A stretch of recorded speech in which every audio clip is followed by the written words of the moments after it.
116편 보면요. 1절 보면 여호와께서 시온의 포로를 돌려보내실 때 우리는 꿈꾸는 것 같았도다. 이제 많이 126편을 아시니까 그런 아신다는 전제하에 우리는 꿈꾸는 것 같았도다. 이렇게 나와요. 생각지도 않았던 일, 정말 우리는 한 게 아무것도 없는데 우리가 해방이 됐다고 하는 이 기쁨이 얼마나 컸는지 진짜 꿈꾸는 것 같았대요. 2절에 그렇게 꿈꾸는 것 같은 그걸 어떻게 표현하냐면 우리 입에는 웃음이 가득하고 우리 혀에는 찬양이 찼었도다. 그때 문나라 가운데서 말하기를 여호와께서 그들을 위하여 큰 일을 행하셨다 하였도다. 많은 나라들이, 이웃의 나라들이 보면서 여호와께서 이 백성에게 큰 일을 행하셨어라고 말하셨다는 거예요.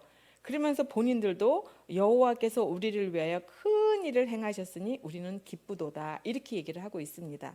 자, 그러면 시온에 포로를 돌려보낼 때 포로 생활은 어땠을까요? 포로 생활. 포로 생활은 우리가 생각하는 거 상상도 할 수 없는 일인 것 같아요. 제가 이건 포로랑 좀 다른 이야기지만요. 저희가 교회에서 말씀 읽기를 지금 하고 있잖아요. 그 말씀을 제가 요 전전번째 말씀을 전하면서 그거를 제가 정말 눈물을 흘리면서 그거를 따라가느라고 애쓰고 정말 한다고 말씀을 드렸던 적이 있었던 것 같아요. 왜냐하면 아침에 일어나서 준비를 하면서 아침에 기도하고 찬양을 드리면서 준비하고 가면 제 마음이 준비가 돼서 어떤 얘기에 어떤 노래를 들어도 제 마음이 흔들리지 않아요. 그런데 바쁘고 분주해서 좀 놓쳤다, 분주했다 그러면 저희가 아침에 10시부터 하는 프로그램이 있습니다. 어르신들이 이제 체조를 하는데요. 나훈아님의 홍시를 붙들고 체조를 해요. 그것도 디스코 버전으로 어르신들 지루할까봐 생각이 난다. 우리 엄마 뭐 이러면서 그 나훈아님의 홍시의 디스코 버전에 맞춰서 체조를 합니다. 그거 끝나고 나면 또 옛날 노래 닐리리 만보 아시죠, 권사님? 그거에 맞춰서 운동을 해요. 그거를 한 두 번 막 하고 뭐 국민체조하고 이렇게 하고 나면 그 마음이 분주했을 때는 어느 날 제가 보면 홍시를 흥얼거리고 있더라고요. 잠깐만 이게 무슨 노래야? 그리고 어느 날 보면 제가 닐리리 만보를 흥얼거리고 있는 거예요. 어르신들하고 같이. 제가 처음에는 늘 찬양 부르고 뭐 이랬던 사람이 나가서 그 노래를 부르는데 적응이 안 되는 거예요. 자, 이게 지금 이 상황이 무슨 상황이고 나는 어디? 나는 지금 무엇을 하고 있어? 이게 적응이 안 되는 거예요. 그런데 다른 센터보다 이 센터는 노래방이 시간이 적어요. 이제 프로그램이 오전 오후가 있는데요. 한 달에 2번 정도 2주 간격으로 노래방이 있어요. 근데 다른 센터는 거의 매일 노래방을 한대요. 프로그램 그렇게 많지 않고. 근데 저희는 2주에 한 번씩 노래방이 있거든요. 그럼 이제 선생님들이 돌아가면서 노래방을 이제 진행을 해요. 근데 제가 약간 연처가 있다 보니까 저는 춤도 못 추고 노래도 모르는데 저한테 그걸 맡기는 거예요. 제가 노래도 모르는데 어르신들하고 그 노래를 부르면서 잠깐만 내가 지금 여기서 뭐 하고 있지? 그런 현타가 올 때가 좀 종종 있어요.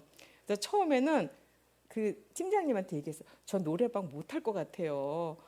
아는 노래가 없어서 찬송가밖에 안 불렀기 때문에 아는 노래가 없어요.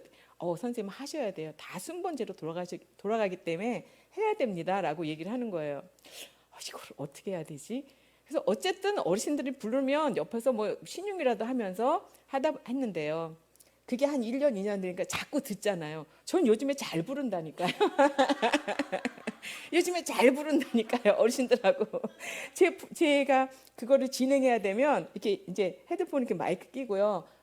어르신들이 안 부르려고 하잖아요. 그럼 제가 같이 가서 같이 불러요. 그럼 어르신들이 또 같이 불러요. 제가 이렇게 잘하고 있다니까요. 그런데 하물며 이런데 제가 찬송가를 부르던 제 입으로 하나님께 찬양을 부르며 하던 입으로 이렇게 유행가가 나쁘다는 건 아니지만 제가 해왔던 이 생활에서 정반대의 생활을 해보니까 처음에는 그게 적응이 안 됐어요. 그런데 이게 이제 분리가 돼서 이건 내 일이야, 내 직업에 내가 하는 일이야라고 생각이 정리가 되니까 그 부분에서 좀 자유로워졌는데요. 중요한 것은 제가 아침에 제가 기도하면서 찬양을 듣고 마음을 준비하고 혹시 걸어갈 때 늘 기도하면서 걸어가면 그날은 그런 것들이 괜찮아요. 그런데 막 분주해서 이렇게 준비가 안 된 상태로 나가면 아침에 딱 들려오는 그 소리에 저도 모르게 마음이 빼앗겨 버린 정도가 많았다는 거예요. 이 포로 생활은 이거보다 더 할 것 같아요. 저는 포로도 아닌데도 이 이스라엘 백성이 남유다가 멸망해서 바벨론으로 끌려간 후에 그 접한 그 환경은 굉장히 어려웠을 거라고 생각이 들어요.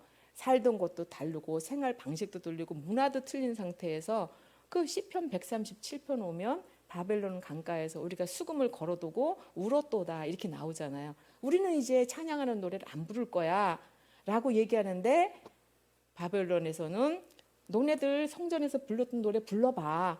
우리를 위해서 불러봐. 이렇게 조롱하면서 겪어야 됐던 그런 상황들도 그들은 겪었단 말이죠.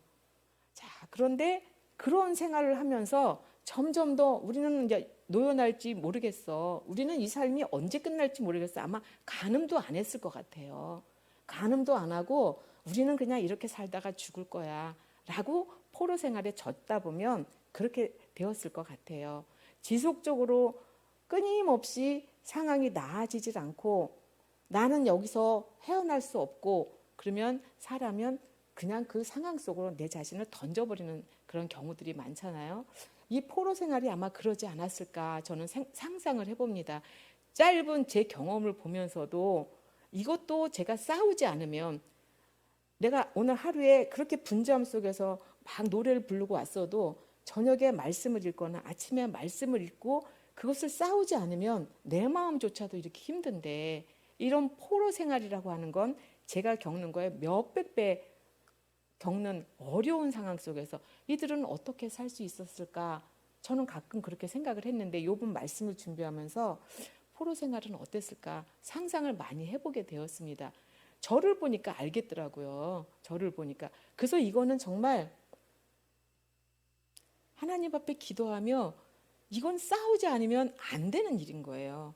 제가 그래서 우리 청년들도 직장 생활을 하면서 각종 부딪힐 때 이렇게 말씀을 나는 채우지 않으면 되게 힘든 상황들을 맞닥뜨릴 수 있겠다는 걸 늘 생각하게 됩니다. 자, 그런데 이런 이스라엘 백성에게 해방이 되는 놀라운 일이 생겼어요. 자, 이건 상상도 못했던 일이잖아요. 그런데 왜 제가 시편 116편을 보면서 이렇게 포로된 기쁨을 쫙 나열을 하면서 다시 한번 제가 읽어드릴게요. 여호와께서 시온의 포로를 돌려보내실 때 우리는 꿈꾸는 것 같았도다. 정말 꿈 같았겠죠. 이거 꿈이야 생시야 그랬겠죠. 그때 우리 입에는 웃음이 가득하고 너무 기뻐서 우리 혀에는 나도 모르게 찬양이 나왔죠. 너무 감사하고 행복해서 그때 우리를 보는 문나라 가운데서 사람들이 말하기를 여호와께서 그들을 위하여 큰 일을 행하셨다 하였도다. 이방 사람들이 보면서 어떻게 저 사람들이 저런 일이 있었지? 야, 하나님께서 정말 놀라운 일을 하셨어. 했을 때 그 얘기를 들으면서 여호와께서 우리를 위하여 큰 일을 행하셨으니 우리는 기쁘도다. 이렇게 이스라엘 백성이 얘기를 합니다. 그리고 여호와여 우리의 포로를 남방 시내들 같이 돌려보내십시오. 제가 찾아보니까 남방은 그 우기와 건기가 있다 그래요. 그래서 건기는 굉장히 마른데 우기 때는 굉장히 풍성하대요. 그러니까 우리의 포로를 이렇게 풍성하게 많이 돌려보내십시오. 뭐 이런 뜻도 되겠죠. 그런데 제가 보는 것은 5절 6절이었어요. 하나님 이렇게 놀라운 일을 행하셨는데 이 일이 어떻게 일어날 수 있었을까라고 생각해 보니까 5절에 눈물을 흘리며 씨를 뿌리는 자들, 울며 씨를 뿌리러 나가는 자들 이렇게 나옵니다. 예레미야가 눈물의 선지자라고 우리가 그렇게 얘기하잖아요. 예레미야는 분명히 얘기했습니다. 예언을 했죠. 바벨론으로 끌려가서 거기서 자녀도 낳고 결혼해서 자녀도 낳고 풍성하게 하고 70년 후에 하나님께서 돌아오게 하실 거야 하는 예언을 했습니다. 그 예언을 해서 어려움을 굉장히 많이 겪었죠. 그런데 그 예언을 믿은 사람들이 있었을까요? 저는 눈물을 흘리며 씨를 뿌리는 자, 울며 씨를 뿌리는 자 여기에서 아마 이들은 예레미야의 그 하나님께서 예레미야에게 말씀하신 예언의 말씀을 기억하며 울며 기도한 자들이 아니었을까 생각을 합니다. 저희가 친한 목사님들하고 이제 같이 교제를 했는데요.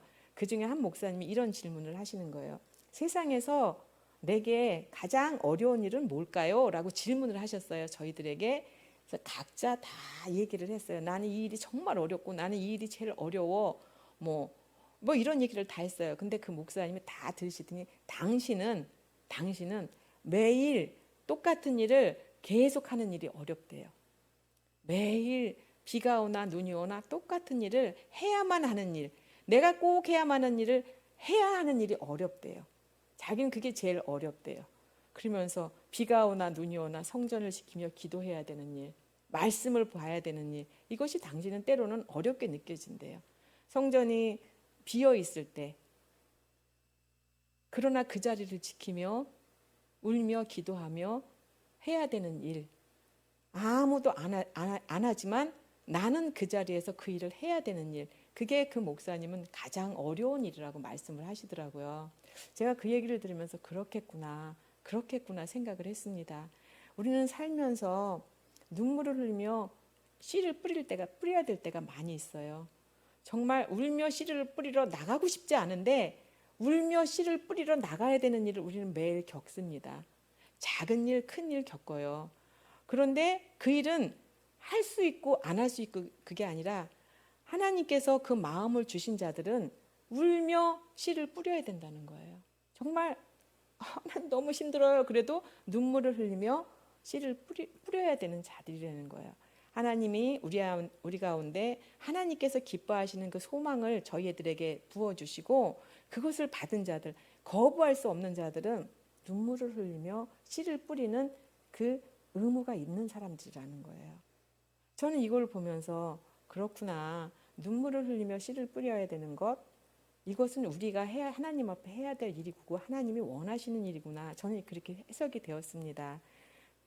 자, 눈물을 흘리며 씨를 뿌리는 자는 기쁨으로 거둔대요. 제가 이 설교를 준비하면서 하나님 너무 힘들어요. 막 이럴 때 저는 조금 있으면 설교 끝나면 기쁨을 얻어요. 저 벌써 증거가 됐잖아요. 그죠? 내가 막 눈물을 흘리면서 하나님 이거 지만 난 묵상 시간 너무 짧고요. 막 이러면서 해도 이 시간이 끝나고 저는 기쁨의 시간이 찾아와요. 저게 증거잖아요. 그죠? 할 때 안 할 때 막 뭐라고 해도 제게 그 기쁨의 시간이 주어지는 것처럼 하나님 우리에게는 눈물을 흘리며 씨를 뿌리고 기도해야 하고 울어야 될 일이 각자마다 사정은 달라요. 내용은 다르지만 하나님께서는 우리에게 그 마음을 주시고 거부할 수 없는, 하나님 정말 아니거든요. 이게 아니라 정말 거부할 수 없는 마음을 준 그리고 받은 우리들은 눈물을 흘리며 씨를 뿌려야 되는 그런 시간들이 있다는 거죠. 저는 두레를 보면서 기도한 지 30년이 넘었어요. 지난주에도 제가 이마 부딪히면서 오면서 교회로 오면서 하나님 좀 너무 힘들거든요. 막 이러면서 왔던 이런 시간들. 그러나 그걸 포기할 수는 없잖아요. 그러면 또다시 하나님 앞에 하나님, 그리고 또 기도하는 거예요. 눈물을 흘리며 기도하고요. 정말 울면서 기도합니다. 하나님 그럴 때 그 기도를 들으시고 언젠가는 두레가 오랜만에 만나는 분들이 이런 얘기를 해요. 정말 1년에 한 번 두레를 보고 싶다 그렇게 보는 집사님들, 권사님들이 두레를 좀 꼭 좀 데리고 나오세요. 그래서 가끔 이제 이렇게 교제를 하러 나가면 두레가 굉장히 많이 안정적이 됐네요. 되게 많이 편해졌네요. 이런 얘기를 만나는 분들마다 해요. 저는 이제 매번 보면서 그렇지, 하나님 눈물을 흘리면서 두레를 위해서 기도하는 그 시간들 하나님 들으시고 이렇게 기쁨으로 또 이런 소식을 듣게 하시는구나 하고 또 감사합니다. 우리가 교회에서 교제하는 많은 분들이 안 보이고 우리의 마음이 정말 이렇게 쓸쓸하고 언젠가 이분들을 언제들 볼까 이런 마음이 들 때 하나님 저분들 기도 안 하는데 저 왜 이 자리에 있어야 돼요? 이런 마음이 살짝 들어올 때, 그러나 하나님께서는 저희에게 정말 거부할 수 없는 마음을 주셔서 이 자리를 앉아 기도하게 하시고 그 기도를 들으시고 어느 날 하나님의 뜻 가운데 기쁨으로 저희에게 주실 날이 있겠구나. 그걸 또 저의 오늘 조금 이따의 저희 상황을 보면서 우린 또 희망을 갖지 않습니까? 저는 요즘 이렇게 우리 교회를 놓고 또 우리 가정을 놓고 이렇게 기도하면서 하나님 보고 싶은 식구들이 많아요. 이분들 이렇게 많아요. 언제 볼 수 있을지 모르겠어요. 그러나 중요한 것은 이 시간에 우리 같이 모여서 하나님 그분들을 위해 기도하며 우리가 눈물로 심어 놨을 때 하나님께서 들으시고 우리에게 기쁨의 단을 거둘 그날을 주시겠구나 하는 그런 제 마음 가운데 응답이 있습니다. 확신이 있습니다. 그래서 저는 이 자리에 앉아서 기도하는 것이 감사로 변하기 시작했어요. 제가 두레를 놓고 기도할 때 정말 오랜 시간이 지나면서 많이 눈물을 흘리는 그런 시간들 속에서 얻어진 것이 하나 있다면, 제가 하나님을 더 많이 알게 되었다는 것, 경험하게 되었다는 겁니다. 제가 이걸 보면서 내가 눈물을 흘리며 씨를 뿌렸던 그런 시간들, 그러면 하나님께서 내게 기쁨으로 곡식단을 가지고 했던 건 무엇일까? 내가 얻은 건 뭘까? 내가 얻은 그 곡식단은 무엇이었을까라고 생각을 해보니까 하나님을 더 많이 알게 됐던 거예요. 이럴 때 하나님이 하셨던, 은혜로 베풀어 주셨던 일들, 하나님을 경험했던 일들이 많아지면서, 그렇구나, 하나님은 그때도 이렇게 하셨구나, 이때도 이렇게 하셨구나 해서 여기까지 오게 하셨구나 하는, 그게 제 기쁨의 곡식단이더라고요. 와서 조금 전에 기도하는데 우리가 거저된 것은 하나도 없고 모든 것이 하나님의 은혜로 됐다고 하는 이것이, 우리가 울며 씨를 뿌렸던 그런 자들에게 주시는 하나님의 선물이다 하는 생각이 들어요. 예. 그래서 오늘도 저희는 또 이 자리에서 교회를 놓고 또 각자 우리 교인들의 그 형편을 보며 기도할 터인데, 우리는 눈물을 흘리며 씨를 뿌립니다. 오늘도 뿌리고 내일도 뿌리고 앞으로도 계속 기도하며 뿌릴 거예요. 그러면 어느 날 하나님이 저희에게 기쁨으로 그 곡식단을 거두게 하실 날이 올 걸 저는 믿습니다. 그래서 이 자리가 외롭지 않고 감사한 자리가 되었어요. 상상하며 하나님 이 자리 이렇게 채워줄 하나님이 그 날을 기다리며 우리는 오늘 또 기도하는 그런 저희들이 될 걸 믿습니다. 하나님께서 우리에게 늘 들으시고 함께 하시고, 너희들 기도 그래 내 마음이 흡족하다 할 때 하나님의 뜻 가운데 정말 풍성하게 채울 걸 믿고 기도하는 우리 목사님과 권사님과 제가 되기를 예수님의 이름으로 축복합니다. 기도하겠습니다. 하나님 아버지, 감사합니다. 울며 씨를 뿌리는 자는 기쁨으로 단을 거두리라고 주님 말씀하셨습니다. 하나님의 역사는 하나님의 약속의 말씀을 믿고 기도하는 자들의 기도를 통해서 이루어진다고 믿습니다. 하나님, 되어지는 많은 일들이 하나님 은혜로 된 것인데 거기에 우리들의 기도를 합할 수 있는 은혜를 주셔서 감사합니다. 하나님의 뜻을, 하나님의 마음을 저희에게 부어주셔서 그 마음을 가진 자들 이 자리에 모여서 하나님 앞에 나아갑니다. 하나님이 우리에게 주시고자 하는 그 사랑의 마음을 우리 가운데 풍성히 부어주셔서 그 사랑의 마음으로 우리를 위해서 또 우리 가정과 교회를 위해서 기도하는 이 시간 될 수 있도록 축복하여 주시옵소서. 그리하여 하나님의 때에 하나님이 주실 그 풍성한 곡식단들을 우리가 기대하며 또 기도하게 하시니 감사합니다. 이 시간 이제 우리가 기도할 때 하나님께서 부어주시는 놀라운 은혜가 우리 가운데 풍성할 수 있도록 축복하여 주시옵소서. 감사드리며 예수님 이름으로 기도합니다. 아멘. 자, 우리 늘 기도하는 대로 우리 교회 기도 제목과